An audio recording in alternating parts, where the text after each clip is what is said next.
while we grab our glasses of water. Good evening, everyone, and thank you very much for your patience. I'm very sorry for a little delay, but I'm very happy to see so many of you here, and also for those who are watching us online. The discussion today, it's going to happen in English, and we have Zana who's translating it in Latvian Sign Language. But if anybody needs translation to Latvian, please raise hand now. No. Okay. Good. Then we will keep speaking in English. So as I said, I'm very happy that to see so many of you interested in social circus. And in this panel discussion, we have a very, very nice group here. So we have Arno, Signe, Daniel, and Lander. And me, I'm going to be the moderator of the discussion.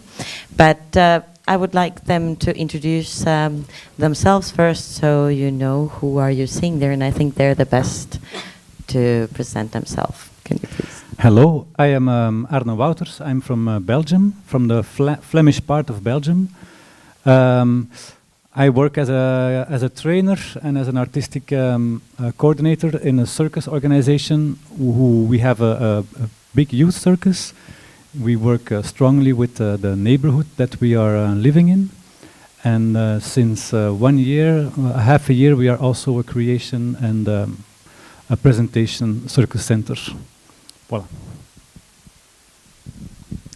Hello everyone, my name is Signe Bahšteina. I'm from Latvia, Latvian Academy of Culture. I come from a university setting, and my role in the circus world is research, do some research. I'm currently carrying out a PhD on circus and intercultural power of circus arts. And of course, inclusion, which is the topic of today's discussion, is one of the aspects, also one of the superpowers of circus that it carries in itself. So this is among my research interests. Hello, I'm Daniel Gulko. I was born in the United States. I've worked in Canada, France, Sweden, and now back in France. I'm an artist, director, teacher, and I'm working on the RIGA Cirks project with immigrant children in Latvia. Since I've been kind of a professional immigrant all my life, I'm quite interested in this subject. Hello, I'm Leander van Haren. I work for Circus Zonder Handen. It's a inclusive circus school in Brussels. We are a youth circus. We try to make circus possible for everyone. If you want to join and do circus, we try and make it possible by lowering the barriers as much as possible. We have been trying to define what is a circus and what's contemporary circus for a long time, and we never can come up with one definition. So maybe we can do the same exercise on social circus and just share how do we talk about social circus and what it means for each other. But maybe I would start with the non-practitioner, but the researcher, because you had a very nice presentation today and have had your own research. So maybe Signe, you can help us to define what we would talk about today, and then maybe the practitioners can add what are the things and thoughts about that. I'm just wondering, what are your associations when you heard probably for the first time social circus? Who knows? But it might be curious, and sometimes it is there is this connotation of something funny or ridiculously funny going on in a society, maybe politics or whatever. But if we come back to the circus field, then a social circus is it is a practice. It is a set of practices that is using circus techniques like juggling, balancing, acrobatics, etc., but with the main goal not to surprise with a super high artistic virtuosity, but make social impact, make positive changes in society, which is probably what circus does to everybody. But social circus in many cases, there are some target groups. It is basically for people who have fewer opportunities in life. It can be in very different contexts, post-war migration context, violence. It can be prison. It can be use in the streets, but it doesn't always have to be so dramatic. It can be also it can be applied, it can be carried out for people with some physical or mental disabilities, some impairments, lacking some physical or mental skills. So basically, for people with some lower possibilities, lower access than the average person in our society. So circus with a good purpose and personal community change above artistic excellence as such. Do you have anything to add to that or contradict? We don't really speak about social circus. We don't use it. For us, it's just circus. We give circus lessons, and it's, if you look at how we do it, it's social circus. But we try to have in our lesson, in our classes, a representation of the society. So we try to have people from everywhere in the same class. And if you do it that way, then you come to social circus. It gets its natural way there.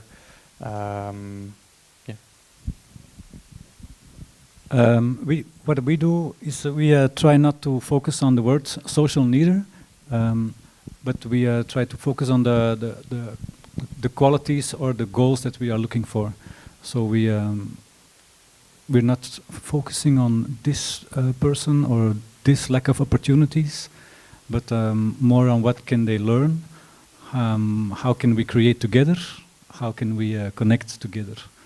And we see our circus environment and occupation as one big community, like a pile of ants, and everybody does something there. And if everybody feels seen or gewaardeerd, valued, then they will find their place themselves. Because we have the idea that if you determine too much, this is this and this is that, then people will also determine themselves. So when you do not do this, then they will find their own way, and other people will follow also, like ants. I know that in UK they don't use the word social circus anymore. They use the word community circus. Yeah, that I actually really like. But I think that there is a value on saying, I know my friend Terje from Estonia, she says all circus is social. But on the other hand, when I'm thinking on how to prepare our team and help them to actually keep these objectives and how to find methodology. When you just Google circus, you find a lot of things. So I find the term useful when we talk about developing methodologies or finding people in research who would like to research the things. But I also agree that sometimes even the word social can make feel like, I don't. That sounds like a charity. I don't want a charity, but it is actually helpful for. It can be helpful for anyone. It's just about the methodology, but.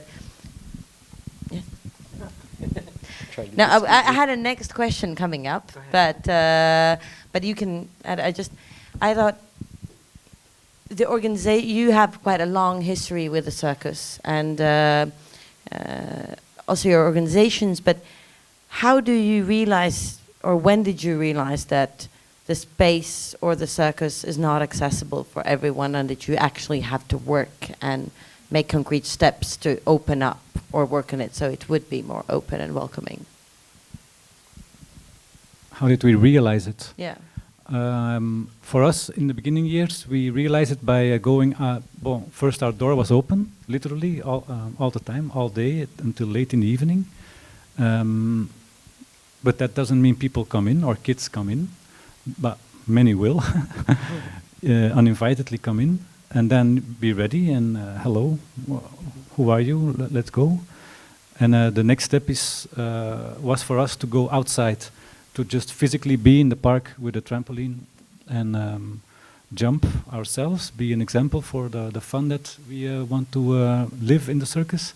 And it created a very fast connection with the people in that park, basically. But from there on, many different, how do we call it, kids, really many different kids would come in our door, and they found a way to come in and the moments to come in, and that was our realization, I think. And when we go out, we have a faster connection. So stepping towards them instead of waiting, they come to you. Going into, hello, can we come into your space? Yeah. Can I add on that? It made me think of, there's this concept of availability, but it doesn't mean inclusion at all. Like equal access to the same opportunities, it doesn't guarantee equal participation. You mentioned your open door, it made me think of this. There is access for everybody. Everybody can come in, but it doesn't mean that they will. So going out is also what I appreciate a lot in RE RIGA, a festival context, that you organize shows in parks. They are accessible. Like going out, I think that's the key, because beautiful things can happen in circus building. Even if the door is open, it doesn't mean people will come in, that they will dare to come in to find themselves belonging here. So going out, I think this is the key. What we also noticed is representation is really important. Brussels is a super diverse area, a lot of people from all over the world, and it's really important that a kid can see themselves in the person that's in front of them. If I go to a park and I talk to the kids and I say, come do circus, with one kid he will follow me, the other one won't follow me. So maybe he will follow someone else, just because they can recognize themselves in the person in front of them. So that's also, you can open your door. We do it as well. Our door is open, you can walk in, but the person that's in front of the door and talking to the people that come in also has an important role to feel welcome into the space. Daniel, you have had a long career as an artist, and you also work as a director, and I know you have also worked a lot actually on the street. In terms of accessibility of a circus, do you have something to add? Or it's not just about education, but the circus itself and how the art form represents it or reflects about it today? I was with Leander. I was thinking the same thing. I feel like the work now. Anyway, for me, I'm officially like a white male middle class. I hit all the marks, and so my job really is, how can I bring in a more diverse group? Like, how can I be obsolete? That would be my goal, you know. And like Leander, we saw when I ran the high school in Stockholm for 4 years, and even though we were in an immigrant neighborhood, the biggest immigrant neighborhood of Stockholm, and the kids would come to the kids' circus school, they would disappear around 13, 14. And there was all kinds of things. We spent so much time, some money to try to understand, like, how do we get them back? And we saw that it's partly like circus just wasn't cool enough. There's this, the street arts are more cool, hip hop's more cool. On the parents' side, circus wasn't serious enough. So we lose on both sides. So there's this whole question of, like, if middle class kids, their parents can be, oh, that's fun, go do some circus, that's great. Before you become a doctor, that's great, you can do that. But the working class families and the immigrant families, they're like, no, you don't have time for this, you have to get a job. And so a lot of our work was around, how can we communicate that circus can be a possibility, that not just like the artists, but that there's a whole art world of technicians, costumers, designers, marketing people, and then there's a whole teaching world of trainers and teachers and coaches. And how can we communicate to the community that this is actually part of society and a viable place? Yeah, so one of our last realizations was that there is a big Afghan community now in Antwerp, and they don't have the same concept of free time or just hobby. They have different concepts of how to live their life in a daily society from day to day. So we really had to. They were playing cricket in the park, and it really started with me and some kids from our school going there and playing cricket with them at their time, so late in the evening when it was getting colder in the summer, and being at the same moment that the park guard comes and says, "Oh, you're breaking my grass," and being in the same situation, and then they're like, "Oh, you have to stop. Where can we go?" We have something for you, and they said, "Okay, let's go. Let's go to the circuit, to your hall," and it's actually a big sports hall, so there is many things to do. And one part of this hall is a circus. Then there is a climbing hall. You can skate there. There is a youth club, something like that. And many of them find their way now also in these facilitations, and it's been 3 years. They are really learning what hobby time is in our society. Voilà. So. That's super interesting. Is my next question actually? I want to develop on what barriers have you faced when working with youth? What are the things that stops them from coming to the circus school? And this is very interesting. Actually, a different understanding what's a hobby and at times. Leandro, maybe you have some examples from your experience. What are the things that you have identified that stops from coming? We work a lot with trying to find barriers, and you have the really obvious barriers, like if you're in a wheelchair and there is a staircase, you cannot enter the building, so it's not possible to partake in the activity. But there are, and then some others, like we have a lot of different locations, so it's easier for kids to come to us instead of one location and everyone from all over the city needs to come to you.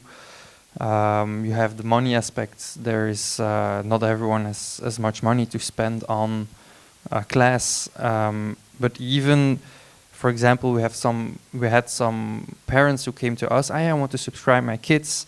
They could pay for one class, and then they were like, the boy can do circus because he's the most energetic one, and the girl can stay home. So those are situations where you need to find solutions, maybe lower the price, see with them what they can pay. There are lots of barriers, like representation. If you come into a class and it's all white kids, you don't feel at home. It's Brussels. A lot of people speak Dutch, but also French.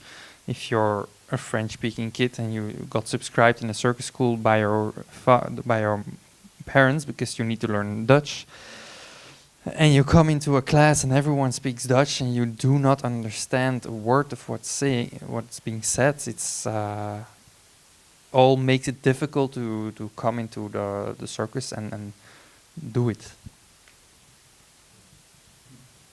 Yeah, the language question is also quite sensitive here because we have new laws that make it very strict in how we the use of Latvian language, and we are also going to do project with young kids, and since till now it's never been a problem, but it is a risk. And how do you deal with it? Because it is the language isn't. Yes. Challenge also. So we are a Flemish circus school in Brussels, which means our courses are in Dutch. The thing in Brussels is you have a lot of kids who go to a Flemish school, speak Dutch, but their parents don't speak Dutch. Their parents speak French, they speak Arabic, they speak Polish, they speak a lot of other languages. The kids speak other languages as well. So we give our courses in Dutch, and when necessary, we translate it to French, to other languages, if the trainer can speak the other languages. But also our communication is always in Dutch and in French, so when you get an email from us, it will be in Dutch first, and then underneath there will be the same email, once again in French. Just because it makes it easier for parents to understand what the email is about, and that's what we want. We want them to understand what we are trying to say to them.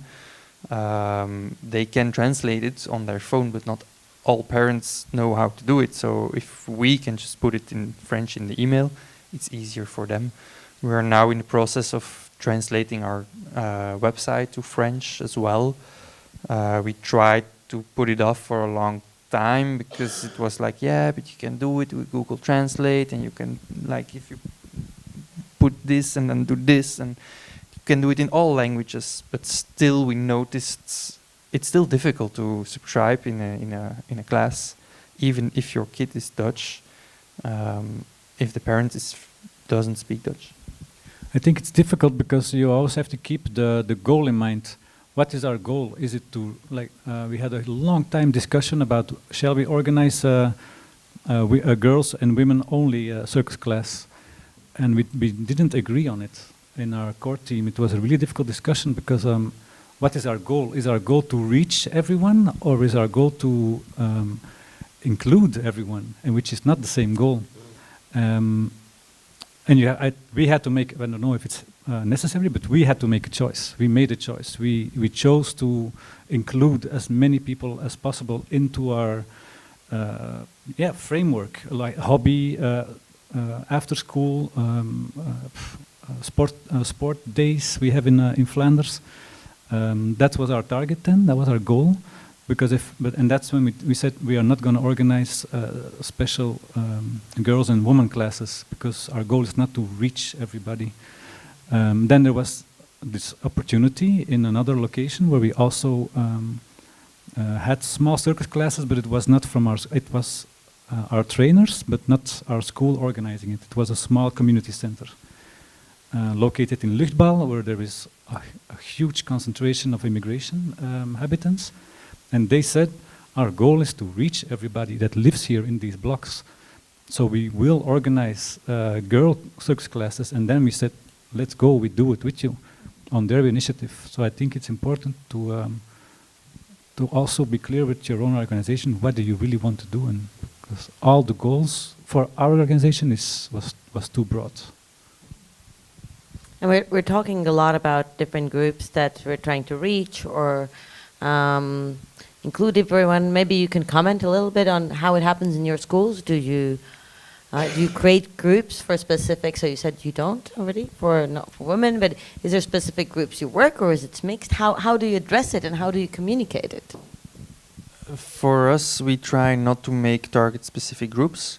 We want to try and make a mix. We try and facilitate it by, if there is a special need, we look at what's the need, and maybe we put an extra trainer on the course, so there is a trainer specifically for that kid. We do have one target-specific course for people with a mental disability, because the question came out of them. They asked for it. They were like, yeah, but we want a specific group for us, so we made it. But we still try to also get them to other classes, to also integrate them into our standard classes, so they mix. And sometimes it's better to enter into the specialized group and then go to the other group when you're comfortable, when you know someone, so when you already know some circus, it helps. We also have one woman-only open training, because we noticed a lot of our trainers who wear hijab stopped training because it's just not comfortable training with it, and they couldn't take it off in the normal open trainings. So we started one woman-only training, so they could take it off and train. We don't have the same goals as an organization yet. Oh, so on our side, so I don't really work in social circus. I make performances like professional circus. But the more I look into social circus, exactly what you were saying, that the difference is really minor, because a lot of the work we were doing was about like what is really special about each person. Of course, with the artists, they're pros, they're being paid.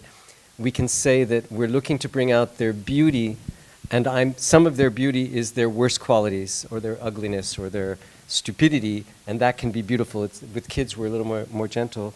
So a circus artist who sings badly, it could be very beautiful on stage, this badly sung song, very vulnerable, or a musician who will try to climb this rope and will clearly not do it. That can be beautiful on stage. And so we started to do these like labs, what I was talking to Leander, we would do research labs, and we called them citizen labs, and we said we take everyone as an expert. So when we did a lab, we had these special beds built that piled up and made a kind of climbing space, and we worked on what is sleep with different groups, with the group of immigrants, with a group of children, with a group from the mental hospital, because everyone is an expert on sleep. And so we could have this approach rather than try to teach them choreography, we started from sleep and made choreography with them, and then we made a different choreography with another group, and it brought us to a children performance called Giraffe, where there's two women doing very beautiful acrobatic tricks. And I heard there was a conversation between a girl and her mom. And then her mom was saying, oh, look how they do this great thing, these girls. And said, they can't be girls. Girls don't do that kind of acrobatics. and I think that's when we also started to think much more about the balance here in the circus, and to actually count, do we have women and male balance in the program, because 90% of our students are girls. Because here in Latvia, it seems like, Ilse, correct me if the statistics are not right, but for a long time it really was like that, because it seems like in Latvia, guys go to football.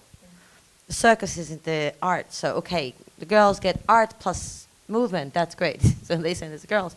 But it's terrible if they only come to see men performing, because they cannot relate that could be something.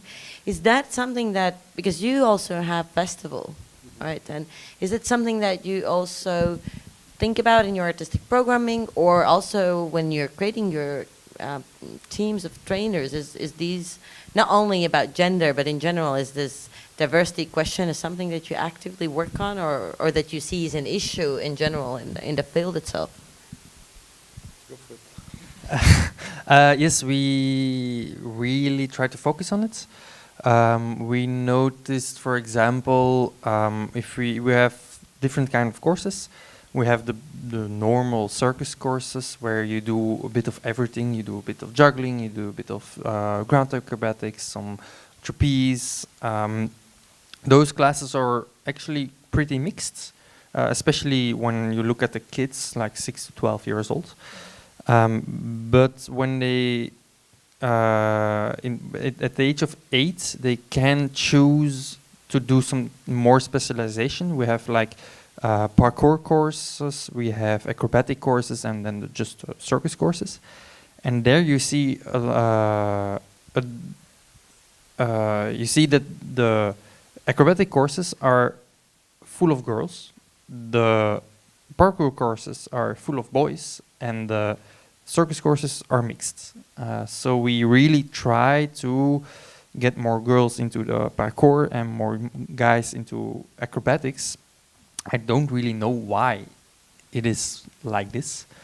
But we do know if there is only one girl in a course of parkour, she will not stay.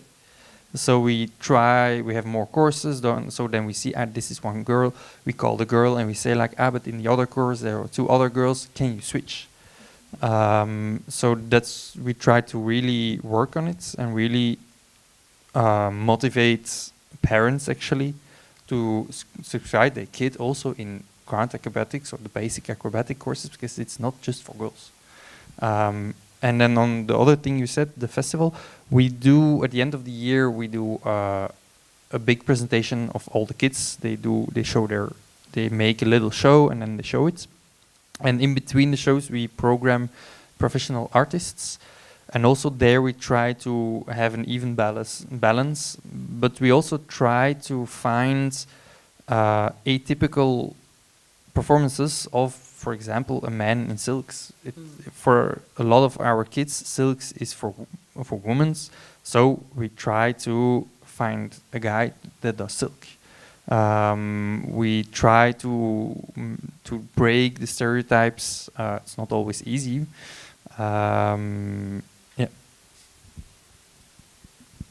Signe, do you have anything to add on this question of representation and influence on the cultural stereotypes that are created? I had another thought actually on what Leander previously said about those groups mixing up and not working with target groups with those any kind of specific needs. It came to my mind that this is often conceptualized as this circus bubble, circus as a safe space for changing usual patterns in the society. It can be a game changer. Really, other principles function when they have to work together to build a pyramid or whatever, do something physical. So it can really destroy those stereotypes of different social classes or whatever the differences we may have in a certain society. Gender equality is. I was thinking also why you are doing this, but I don't know. Even if you don't know, then but it's definitely, it sounds like a valuable thing to get this balance of whatever diversity that there can be represented in some contexts. May it be gender equality.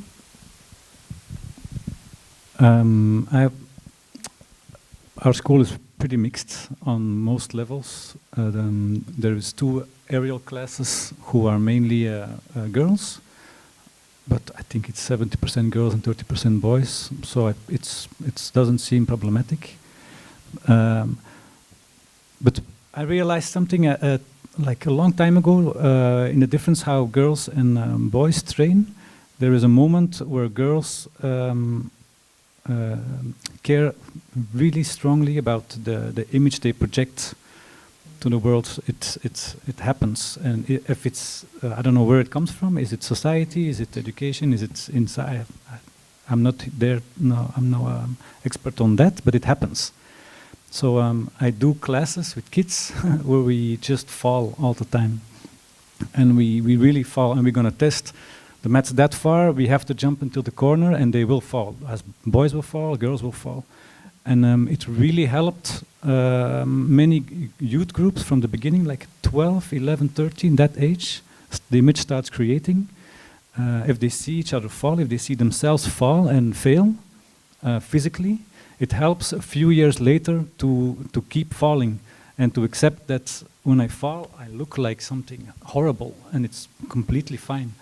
Because I realized when I was in school, most of the girls stopped just playing around and falling. And then later on, when I started teaching, I discovered, I think it's about the image that they want to create. And I share this with the trainers, and this is something we actively do. So just fall. And we're going to learn how to fall, and that's the way we dress it, learn how to fall. Because then they know, we're learning how to fall, but they will be falling for 3 classes, 4 classes, and we do it again at the end of the year. And this, for me, was a small thing that really helped this, they grow together. and not boys do this and girls do that. And our trainers team is I think very balanced. There is 2 transgenders also teaching in our school. One is a kid that I know since she's 6. She grew and grew and grew, very slow grower, and then 2 years ago he changed his gender, and one of our pillars of our organization is teaching, is performing, is teaching a lot of kids, doing many classes. So I think we constructed more around personalities in our trainer team. There is also, and we give that the space. There was also Hexan, who came to us a few years ago, and he's not a circus artist, he's not a circus teacher, but he's such a warm person. You feel welcome straight away. So Hexan is the welcome, and it's what he does. It's his function. It's what he feels good doing. It's what we feel good that he does.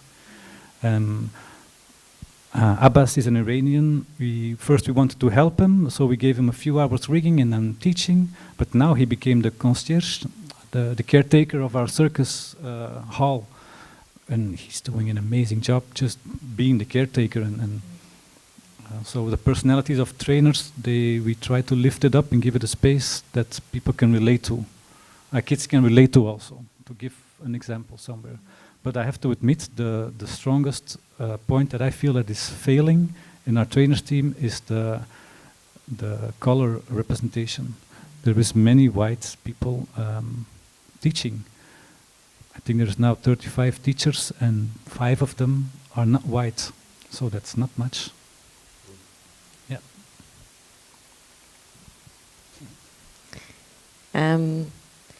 I think you were talking about that you had a class where you teach kids how to fall. Yeah.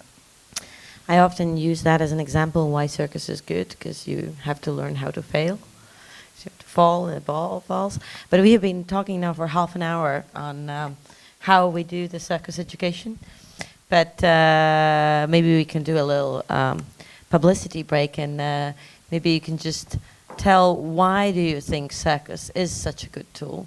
Because, and we can forget we talk about social circus, because for the circus practice itself and circus education, what are the benefits for each of you? Because that's something where I would really want to hear, and you add to each other, what are the things that actually circus brings, and why circus and not something else? Because you have dedicated a lot of your work, energy in life to work with the circus education, and you probably see a value in it.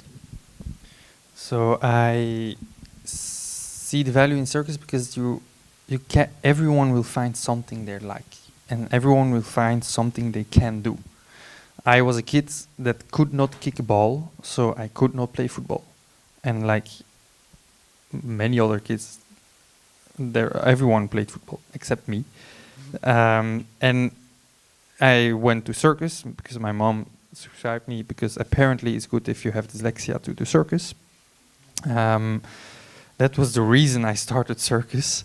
But you can find something there that you like, and after 2, 3, 4 years, maybe you're bored of it, but then there are 5 other things you can try, and there are 5 other things, maybe one of the things is something you like.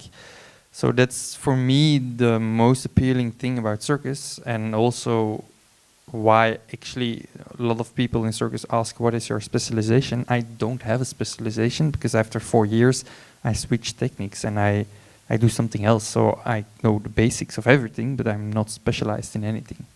And I like it that way, actually. Follow Leander.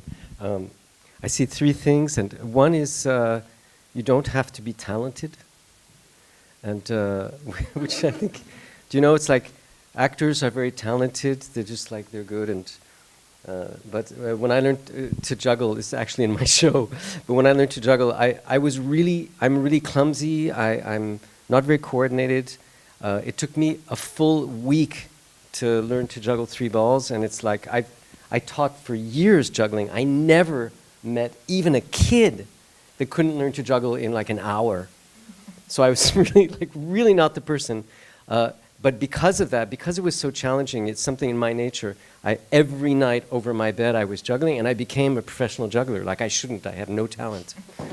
So I love this. I love that it's like, it's really a place where if you work hard, you'll get somewhere. And I think, and for kids, this is amazing because we're such in a world like, oh, I'm not good enough. And it's like, well, if you work hard, you'll get there. You know, this is fantastic in Circus. I think the autonomy in Circus is really, as a director, I hate the autonomy in Circus because when you direct non-circuit, like actors, musicians, dancers, you're like, well, I'd like to see you do this. And like, great, okay. I'm going to do that in my beautiful way. Here I go. And when you direct a circus artist, I'd like you to see you do this. Like, no, I do it this way. I do it, this is the way I do. So the autonomy can be a pain, really a pain, but it's also quite beautiful because people are so committed to their work and so committed to their, like where they think they can go, and they bring in this passion. I think this is the most beautiful thing.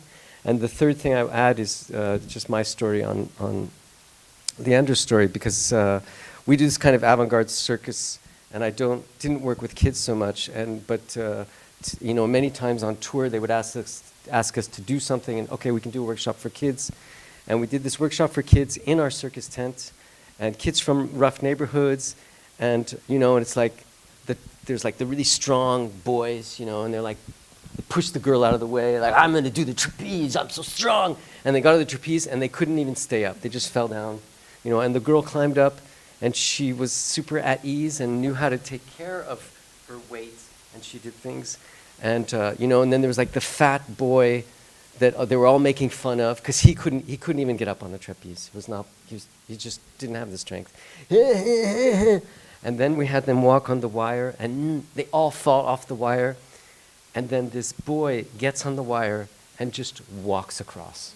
Like just walks. We were like, what? Because it's a different skill. It's a focus.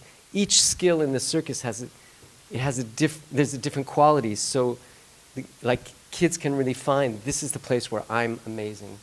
It's not about strength. It's not about speed. And this has really been. And this is what I'm curious in our project with the kids. With the immigrant kids, is where they'll place themselves, where they'll find their beauty. Yeah. Beautiful stories. But what fascinates me about circus is that it is real, is really real. Like I said, I work at a university, and in this age of AI that we get overwhelmed with, it is sometimes really this disgusting feeling that where are we going? Is everything fake? Fake news, fake photos, fake friendships on social network. There's so much fakeness in the world. And then when you go to a circus show, you're totally sure that you cannot fake that move, you cannot fake that act. And you clearly see the huge effort, not weeks, but years of training that has been put into it. And this is also what gives me this is why I believe that circus will sustain, absolutely, because this is what is real in this world where lots of many things are not real. Like if you take other arts, I don't know, contemporary music or visual arts, anyone can stick a banana with a scotch on the wall. I'm sorry. It's, of course, there is this genuine concept behind it, and there are beautiful ideas, maybe, but technically anyone could do that, but not circus. Yeah, this is brilliant. So, thank you. Why circus? Why? Yeah. What makes you believe in the circus? No, and yeah. not another It was, thing? What can it bring? When you asked the question, it's one of my biggest struggles. Yeah, for real, because I fell in love with the circus because of the marginality. I actually was going to study history at university. My mother said, to sit down and for 4 years, it's not going to work, do something else. And I found this circus school and in Brussels, another school than Leander School, with crazy people I never met in my life, not even the type of people. And that's what made me want to continue in the circus. I felt that there were people that were very unique in their way, and they were being part of society, of course. They go to the store, they wash themselves, they do these things. Not all. They have a bike, they have a car, they travel, they talk, but it felt a bit marginal, and I really loved that. And even going further, in my circus education, in a more general circus education, was still marginalized also because the people that train so hard you have to be a bit on the side of a lot of things because you have to sacrifice a lot to train, and friendships, fun parties, so many things. And the struggle is, now that we are talking about inclusion, where are we including these people into the general society is the part where I don't want to belong. Yeah, so that's a struggle for me sometimes. Where am I pulling these kids into? Is this place that we created in Antwerp? It's amazing and I love it, but isn't it too mainstream already to be really able to include the people without being really a part of the structural societal fabric of a city or a government? We are still just a circus school or a circus creation space. We can catch the water dripping out, but we cannot empty the I don't know how to say this metaphor to continue it. I hope you understand what I want to say. We have a small impact on the society, the inclusion in society. So yeah, it's what I struggle the most with.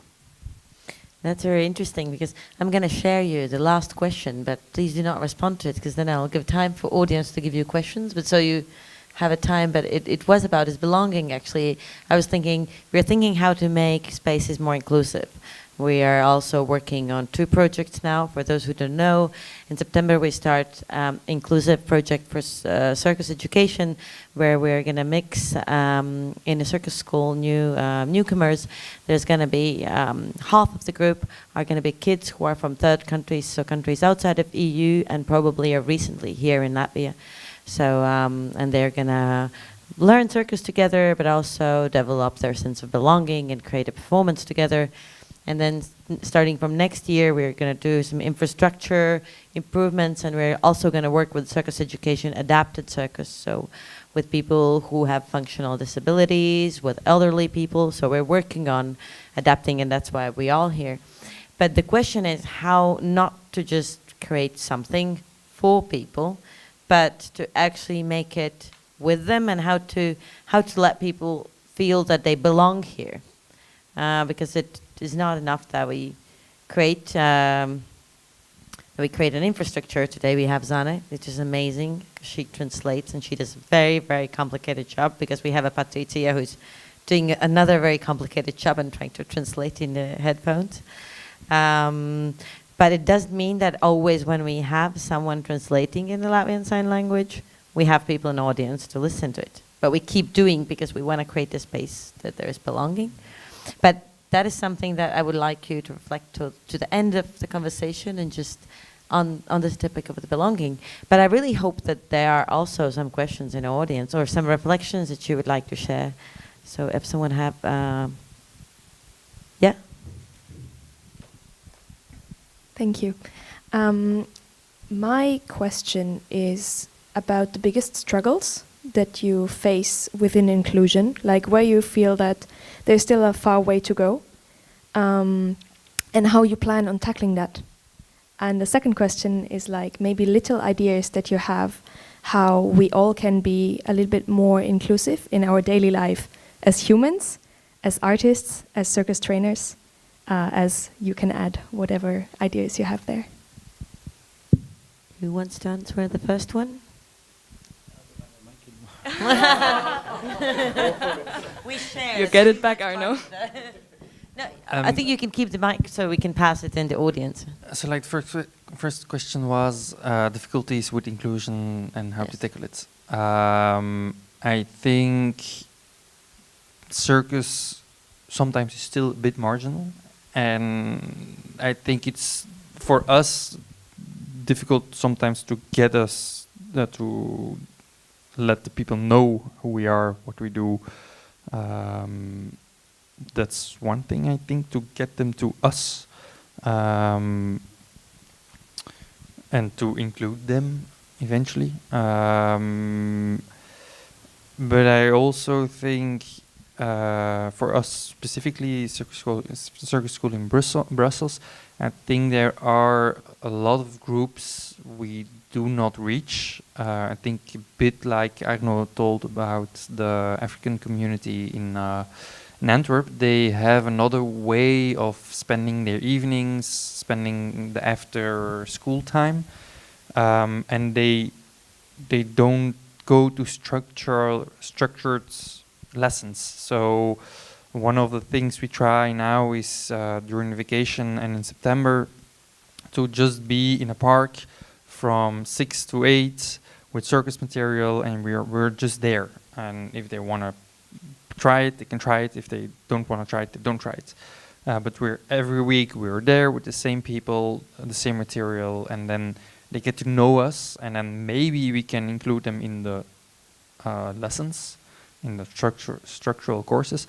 Maybe it isn't possible, and we just need to make an open course inside the park where everyone can come and whenever they like. It's, yeah. Thank you. I think our biggest struggle now should be to adapt and to accept that we have to drop the ideal of our quality. So I have a life and an experience and a way of living and thinking. This is great, but it's not the same for everyone. And even on just a very smart for you, it's going to be different than for me. But it's going to be much more different from somebody coming from a completely different place. And I don't only mean on the earth. So a biggest struggle is collectively drop the ideal of our quality and level first with the people you want to include, and then build up quality together again. I can think of a project that I believe that is going to be great, but as long as I didn't completely align it with the people I want to include and start it up from there in a discussion, in a conversation, a long-term one, it won't work. And that's what we are now, I think, struggling the most with. Is it clear? Yeah? Okay. I give my tips on inclusion. I was part of this avant-garde performance festival in Prague, like the year after the Czech Republic opened up, or Czechoslovakia back then, when the Velvet Revolution. And so they invited all these crazy artists from San Francisco. I was like the least crazy, the clown. And we were all these like kind of broke, poor, marginal artists performing in this festival. And we were on the subway, and this old lady could speak English, and she was speaking, "Oh, you're artists, you're from America. Oh, that's so amazing. You're so lucky to be so rich." You know, and one of the artists was like, no, actually, we're all pretty poor, you know. And she was like, "You're here. If you're here, you must be rich," because I couldn't go to America. And so I think like one of the things about being inclusive is to recognize our privilege of just being here, of understanding the language, of having these skills, of being paid, and whatever else other privileges you're carrying. And so one of the big kind of offerings is to accept to be uncomfortable, because somebody who is has disabilities or mental handicap, or a person of color, or from a different culture, or having financial difficulties, they're really uncomfortable to come into this situation. So just to accept to be uncomfortable because you misgendered somebody, you know, or because you said something that clearly was a white privilege thing to a person of color, or and just to accept and say, "That's okay, but I really am working. I'm here to change things." I think that's like a big offering. Thank you. Maybe there's another question. There's a microphone in the room, so or a comment. Also, if you're very bored, you can tell, then we will fast forward. That also works. We want to be inclusive. In that case, maybe we can go to my last question and share reflection on what do you think? How can we move from just from place where everyone is welcome, where doors are open, where people feel that they belong to?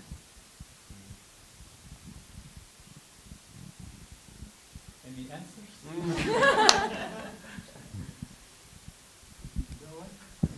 He's serious. You can also, if it doesn't have to be a philosophical, because I think actually, Arno, you did talk about it just a minute ago, but maybe you have some concrete also examples of what have you tried out in your teams or in your schools or in your work. What methods have or have not worked into trying to achieve that? Maybe before practical examples from your experience, non-practitioners' view on participation. There have been quite many studies carried out and many classifications have been made that it is really like a ladder, like stages of participation. It can be measured even. It starts from just consulting, asking, what do you think about it? Before that it's even information of the society. Then you can ask what are your thoughts, and then you can make people participate. They can participate in a community project or whatever. And then the final stages, the best stages, the most inclusive, when the participation becomes real, is when you give real power to people. The empowering people, so they really feel they can make change happen. They matter, not only to say what they think and and this is it, like a tokenism, but giving a task. And I believe you have maybe some experience with co-creating with your students, etc. But this empowered inclusion is the goal to go. I think we try to be mindful of, if we talk about an issue or like something we want to change, to incorporate the things the people we are talking about say. So something we are really mindful of is the skills and representation we have in our team, but also the representation that is not in our team. And everyone is unique, and everyone has some other representations, and you will always miss something. But if you're talking about you want to do a project with people from Ukraine, then maybe it's best to ask them what they want as a project, and not just me as a privileged white guy saying you want this project and we are going to do this. I think then it's all forced, and they will never belong, because it's not what they want to do. And I think sometimes you can guide it, because sometimes they don't know what they want, or they don't know how they want it, or because they don't know what it is. But like, they don't know what circus is, so they maybe don't want it, but once they know what it is, they like it. But it's important to always be mindful about the people you're talking about, the people for who you are trying to do something, and try to ask their opinion, try to ask their help with things. And something we are looking at as a circus school is to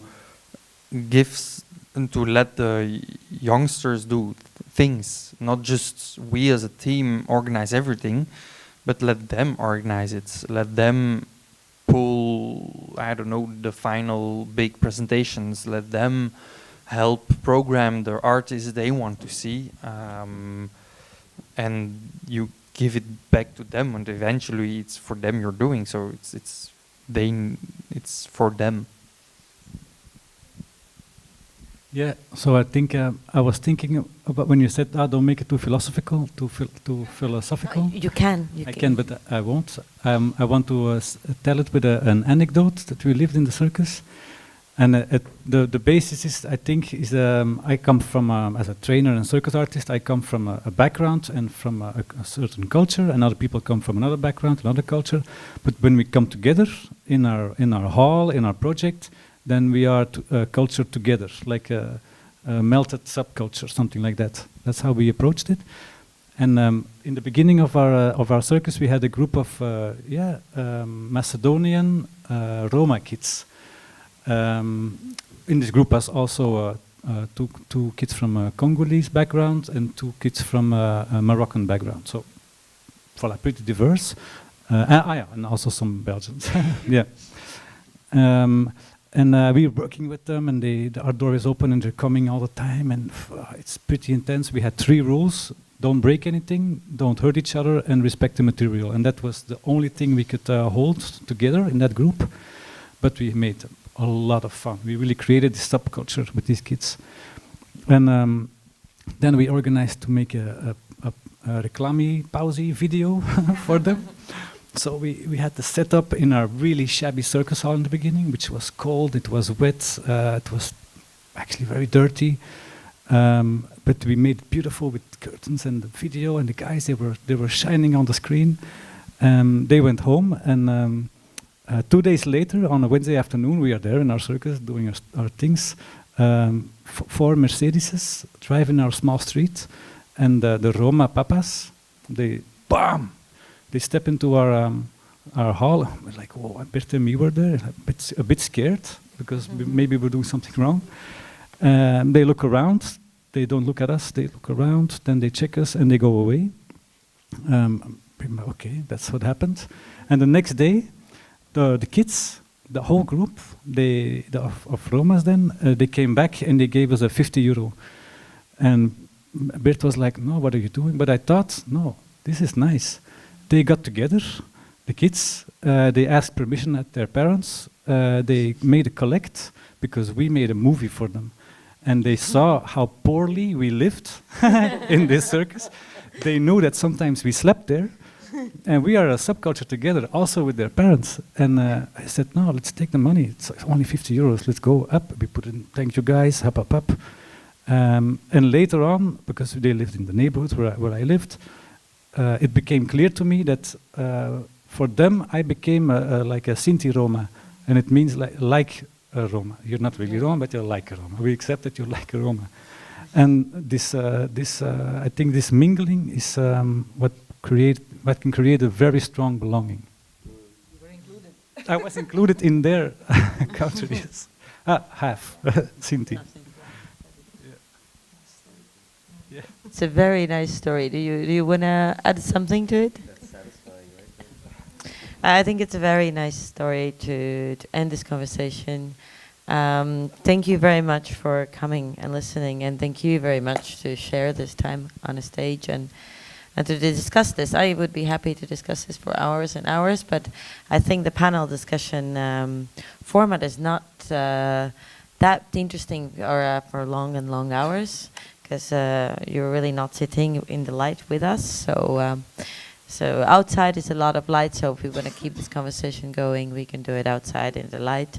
But I would like to ask big applause for you, and especially for Patricia and Zanne for translating it, because I think we were talking very fast.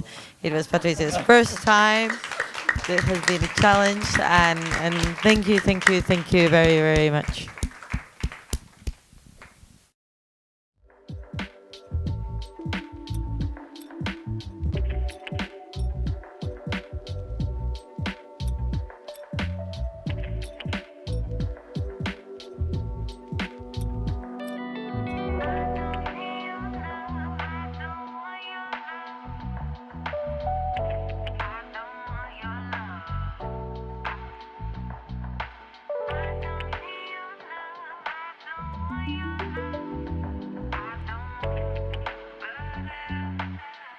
Are you